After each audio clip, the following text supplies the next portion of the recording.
সরকারি কর্মচারী ফেডারেশনের আহ্বানে 26 সেপ্টেম্বর 10 দফা দাবি আদায়ের লক্ষ্যে দেশব্যাপী জাতীয় দাবি দিবস পালন করা হয়। তারই অঙ্গ হিসেবে রবিবার ত্রিপুরা কর্মচারী সমন্বয় কমিটির 4 দফা দাবিকে সামনে রেখে গণ অবস্থান সংঘটিত করে। রাজধানীর প্যারাডাইস চমুনিতে এই গণ অবস্থান সংঘটিত করা হয়।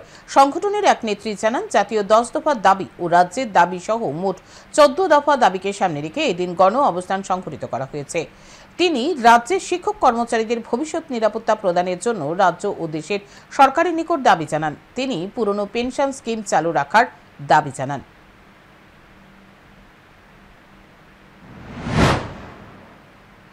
আমাদের রাজ্যের শিক্ষক কর্মচারী সমাজকে নিয়ে 10 দফা দাবি, জাতীয় দাবি এবং রাজ্যেরও বেশ কিছু দাবি, যেমন 14 দফা দাবি নিয়ে আমরা এই গণ অবস্থান থেকে দেশের সরকারের কাছে, রাজ্যের সরকারের কাছে আমরা একটা বার্তা দিতে চাইছি যে শিক্ষক কর্মচারীদের যে ভবিষ্যৎ নিরাপত্তা, এটা সরকারের দায়িত্ব, সরকারি কর্মচারীদের।